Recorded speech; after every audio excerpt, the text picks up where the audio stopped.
Well, good morning, everybody. All right, we've spent a week kind of walking through some long-range weather forecast information from the new model runs. We've also taken a deeper look at some of the analogs. Spent a lot of time earlier this week doing that. So today, here's what I want to do as I finish up this video. I'm going to give you kind of last year's forecast for summer, and I want to show you this year's forecast for summer again from our big long-range models, just two of them. We're going to use the NMME, and we're going to use the European long-range, the seasonal forecast. That's coming up at the very end. In between there, I want to talk to you about the severe weather threat that returns to the United States, especially the central plains of the United States, once we finish this month of April. And at the beginning, I want to talk about temperatures because a lot of farmers, I've been getting multiple emails from you over the last several days on where do I get information on soil temperatures, so we're going to talk about that.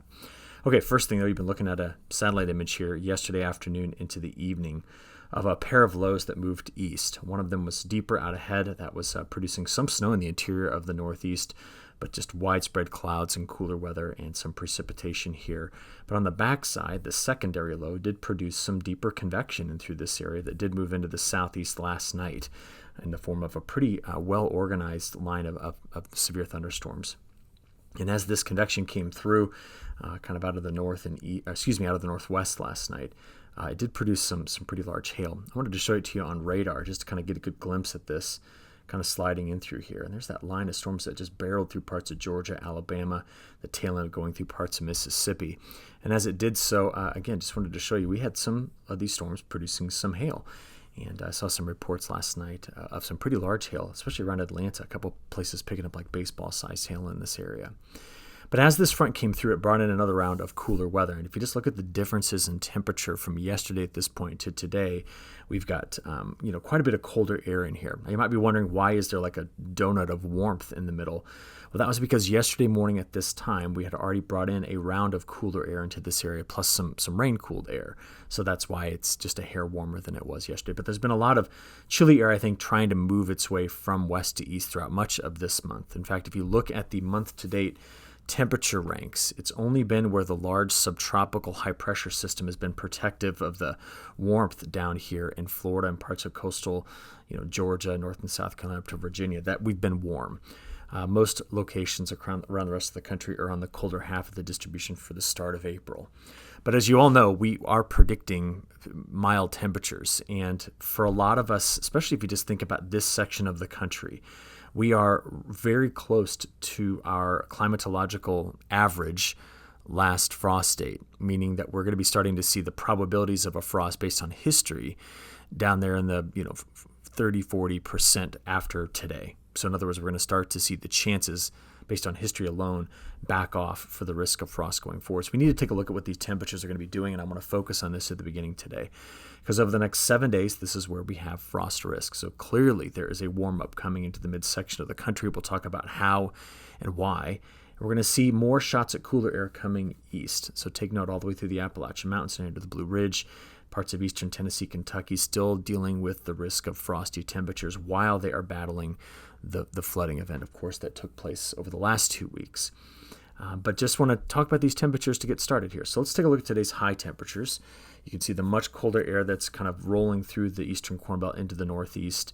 We can see the very, very mild conditions that are in the northern plains, western Corn Belt, stretching all the way down into the down to the Sun Belt, where Phoenix is expected to hit 102 today. There's a frontal boundary that came into the Pacific Northwest. We'll show you the moisture from that in a second. But it's got temperatures cool here, but very, very, it's hot, honestly, here in the western Dakotas, Wyoming, and parts of Montana. As we get into Saturday, we're going to be talking about 90 degrees coming off of Colorado's Front Range all the way out through the plains here, while the east still deals with this cold air that's moving through. Getting into Sunday, there we go, we can see that warmer air try to migrate east, and this is going to get a lot of folks here in the midsection of the country who are now past insurance dates wanting to really get in and get a crop planted. Many were able to get out and get some spraying done, get things taken care of in order to prepare for planting. But I want to be just a bit cautious, and I want to tell you why. As we go from Sunday into Monday, there's another cold front coming through, dropping those air temperatures, those max air temperatures down into the 40s and 50s in the upper Midwest, 50s and 60s in the western Corn Belt, while much warmer air moves to the east. We see warm-ups happening back in the western United States as well. We're going to drop some cold air early next week by Monday into Tuesday and Wednesday into the Great Lakes states and Northeast. Question is, when we get out here about April 17th, do we break this over for warm and for good? And what are the soil temperatures looking like in the forecast models? So let's go ahead and have a look at the next 5 days. So this makes sense, right? We've seen the cooler air sagging into the east while much warmer air is coming through here. This is the European ensemble. Here's day 5 through 10. Remember, we saw, again, the secondary push. This is the one that starts next, Tuesday, Wednesday, Thursday, coming into the east, while much of the plains in the west are quite warm. And then we get out there to the 21st to the 26th. And this is going to be a point where if you're in this area, well, let me make that a smaller circle. If you're in this area, you're going to only have about 30% of your historical frost dates after April 21 to 26. Okay, for most of us, we're going to be well past our averages. And when you start to see this warm forecast, it's going to get us, I think it's going to get some rapid planting going in this area. And I understand the reason for wanting to get in so soon. We've had some good moisture recovery in this area. I know conditions are not perfect, but with this warm up happening, it's going to promote a lot of quick planting. And we do know that the earlier we plant in years where there is drought risk, which we've talked about extensively in the Western Corn Belt, the earlier you get, the better your odds are of beating the crop calendar versus the weather calendar, if you will, in terms of that drought risk coming in. One thing to take note of here, though, is this, I don't think, is a feedback problem with the snowpack melting. I think what we're seeing here is the return, as we've talked about all week, to a very active end of April, beginning of May pattern, and I want to revisit that. But before I get there, just a couple of comments on soil temperatures. Now, if you don't mind, I'm going to focus on the upper Midwest. I'm going to focus on the Corn Belt here. Two things you can do. Come to the website. Here's what I want you to do. You can either choose a region or a model. I don't care. I'm going to choose a model today. I'm going to start off with the ECMWF. So you click on that button. And then what you can do is you can come down here to the, let's go to the North Central United States. So that'll be the view of all my North Central U.S. maps. Over here on the side, if you're doing this on your phone, use the drop-down menu, go to soil temperatures. If you have on your computer, just click soil temperatures. And what it'll load for you is the model's prediction of soil temperatures. Now, you might be going, well, why am I going to use a weather model to predict soil temperatures? Well, if the weather model, which they've spent a tremendous amount of time trying to get this right, if the weather model cannot get soil temperatures right, it'll mess up the entire boundary layer forecast. So they've spent time doing this and doing it well. In my maps, I make a hard contour at the 4-inch level for where the frost line is at 4 inches, so you can see it up there, okay?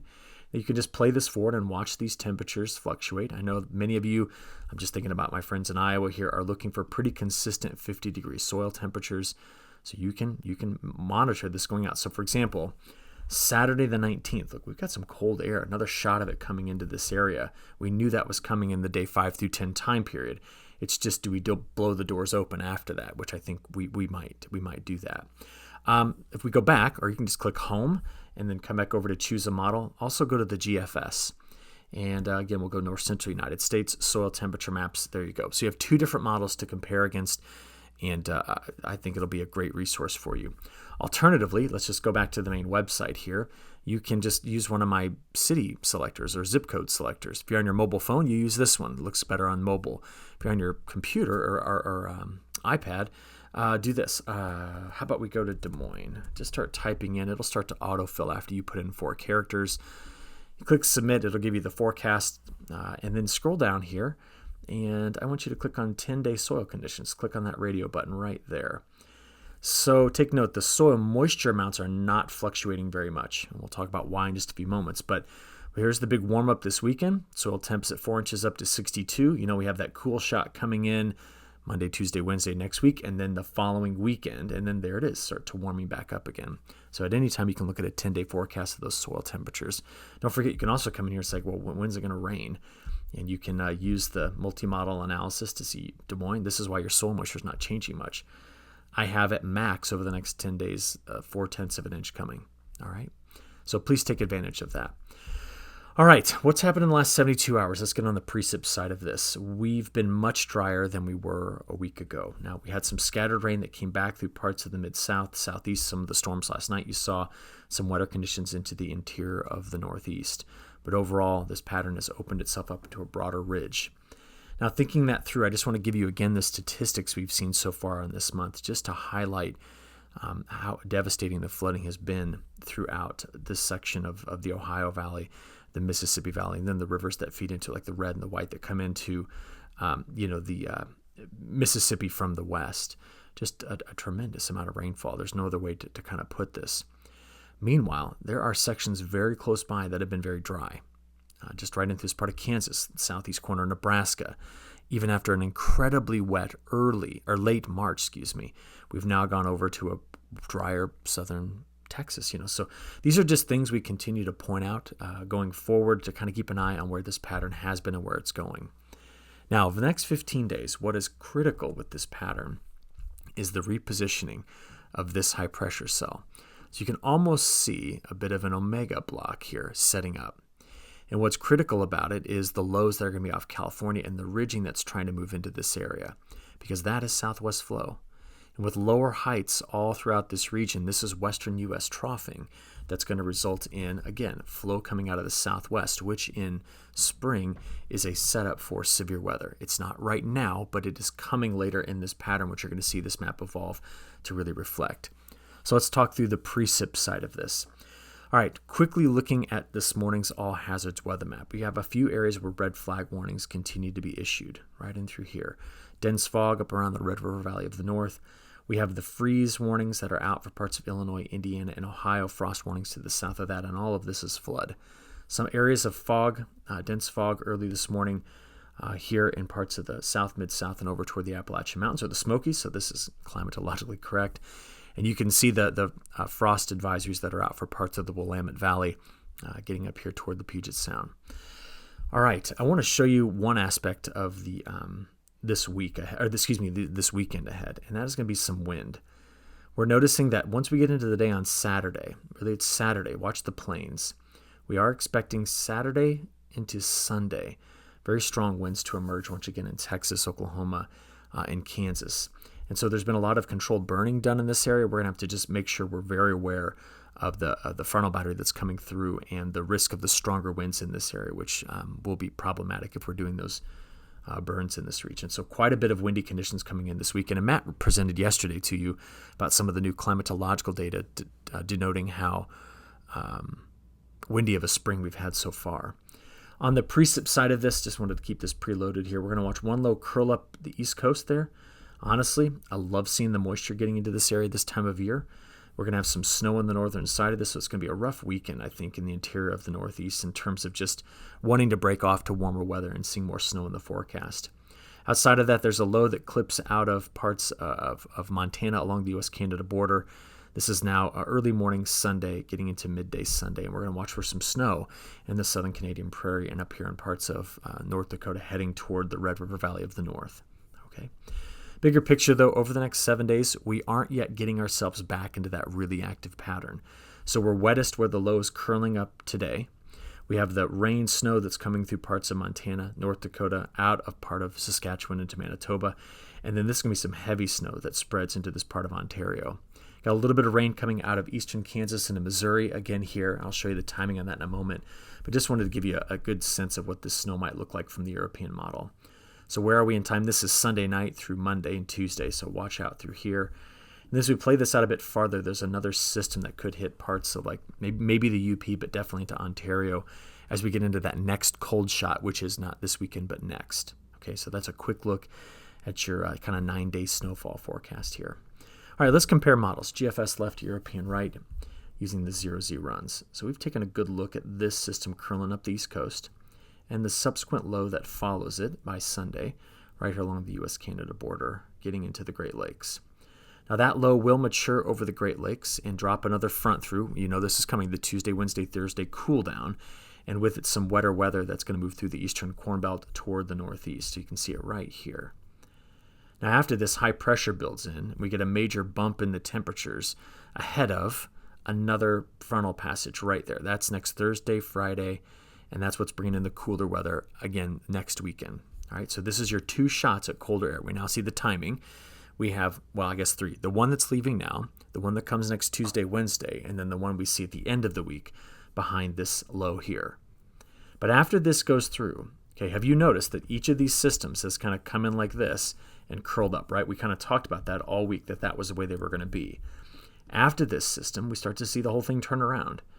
And you notice these next pieces of, right in through here, these next few pieces of troughs that are sneaking through are now dipping from the southwest and emerging. And that opens up the Gulf. That returns a lot of warm air. That pushes the storm track to go in this direction, not that direction. And now we've blown the doors back open for warmth, and we bring in the risk of severe weather. So that's 10 days from now. April 20th is when we expect that to start. So what I'm watching is, here's the 18th. These are the jet stream level winds. You start to see this? So look up until that point, all of this. But watch out for that guy. The models have been very consistent about returning a trough to bring in flow. So look at this. This is coming in, and now the trajectory is changing. But it's around the 20th that this is occurring. And we look out there at some other forecast models and see that from the 20th to the 23rd, there is western U.S. troughing. So can you now see that omega look? Look at this ridge that kind of anchors over the southeast.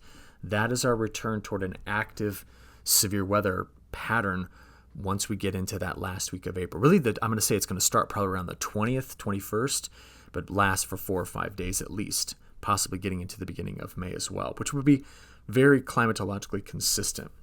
Our week 2 forecasts are all reflecting this. You see how they're all beginning to show the activity in the plains, especially the GFS really starting to light this up in this area. But it's not a single model issue. It's also out there, in the ensembles, and it's there in the CFSV2 and in the European. So 10 days, over the next 10 days, right, from now to the 20th, 21st, we're watching just a couple corridors here and then here, right? But watch as I add in to this map showing the probability of an inch of liquid. Watch when I add in days 10 through 15. We start to see this really light back up again.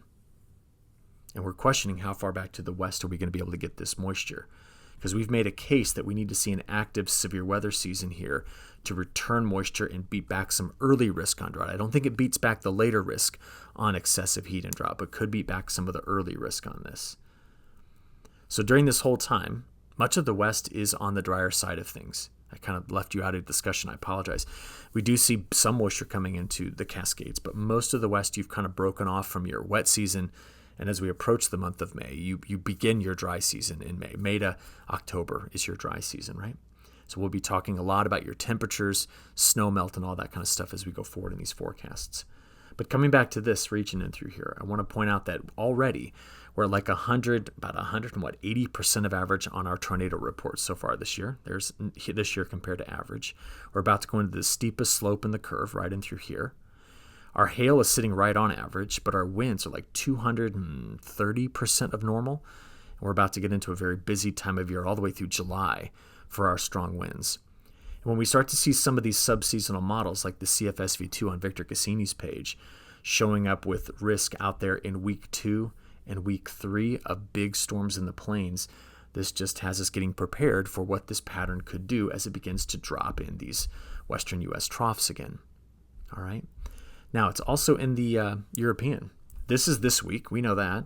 Week 2 begins to blow it open. And now look, week 3, this is the last week of April, beginning of May. This whole region is lighting up. So what's going to happen here, and I understand this, you have a lot of growers, especially in this area, let's just talk about the Corn Belt, that are going to be wanting to get things planted. We're going to have a lot of folks in the Mid-South replanting after the tremendous flooding. And we're going to be looking at these tighter windows where the soil temps are going to come up ahead of the rain. And I just want to let you know, it still looks as though the end of this month is going to be pushing in very active severe weather. So let's be prepared for that now as we go forward. The drier signal west is where the troughs will live, wetter signal here.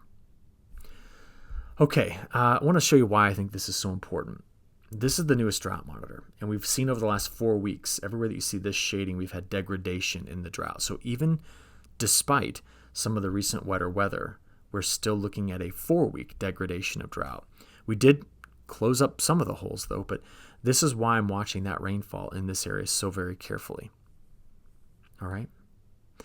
From here, NOAA did release its newest forecast on La Nina.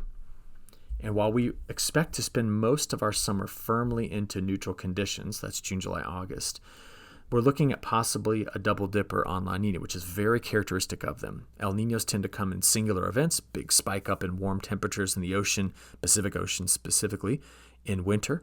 La Ninas tend to do 2 in a row. We get a La Nina event that unfolds and then a secondary one that happens the next winter. And models are starting to hint at that.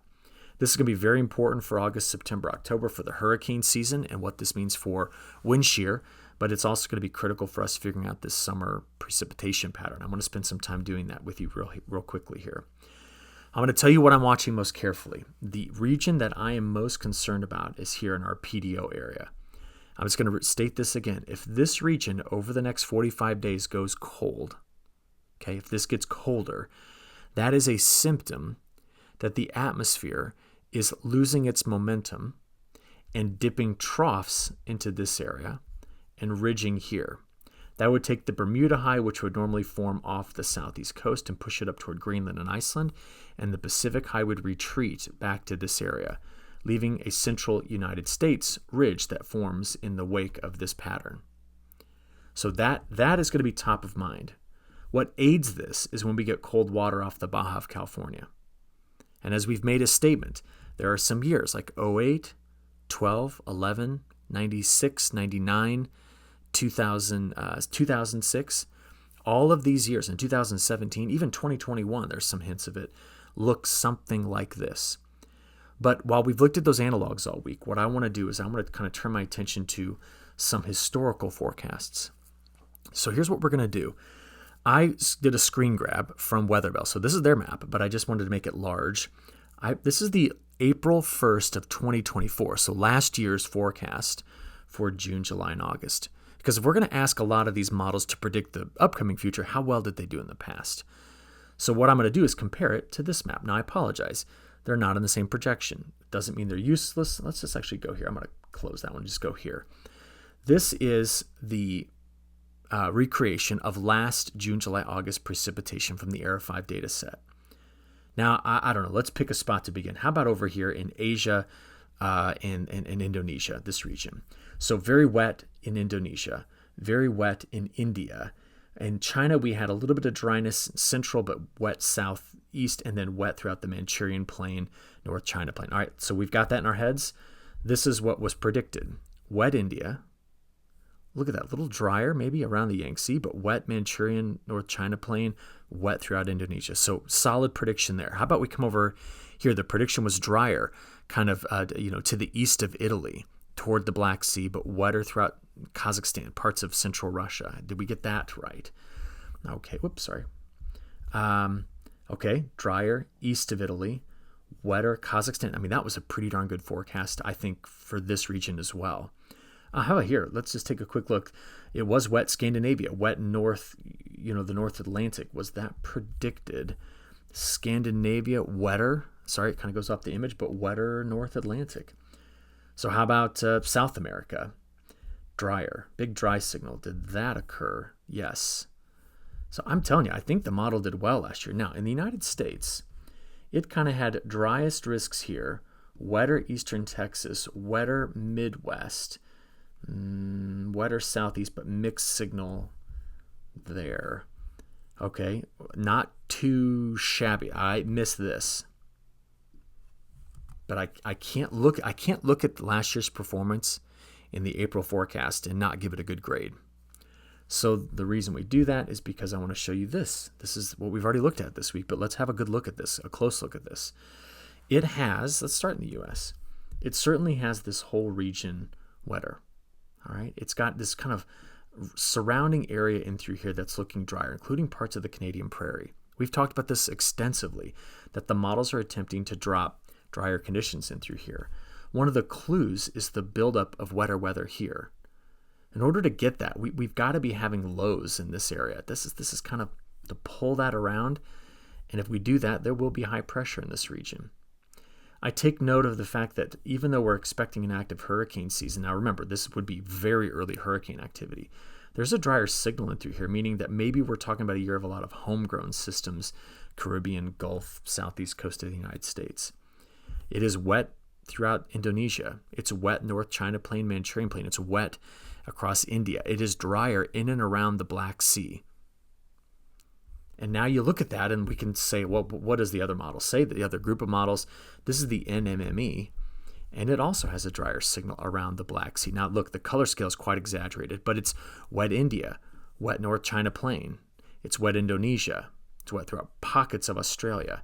It's drier Western corn belt. It's very similar. Just what I'm trying to say here is that these models, are they perfect? No. Are they high skill? No. But can we use them? Yeah. And we can use them based off their historical performance. And this is why I'm making such a big deal about how critical these spring rains are, especially in the United States, to beat back this risk later. That's June, July, August. That would be where the possibility of kind of a semi-permanent subtropical ridge could just sit. So what do we do with this? Well, we take it in and we understand why it's pushing a lot of folks to get going as fast as they can or finishing up as fast as they can in the central United States. But a couple of other areas to be watching this year. I'm going to be watching China and the Black Sea area very, very carefully. All right. I think that's the last thing I want to show you. What did I leave up down here? Oh, just the website again. Hopefully you like the new stuff I built into this. I find it much more functional. It works on my phone. So hopefully you're enjoying that as well. But that's what I got for you today. So take care. We'll talk to you on Monday. Thanks.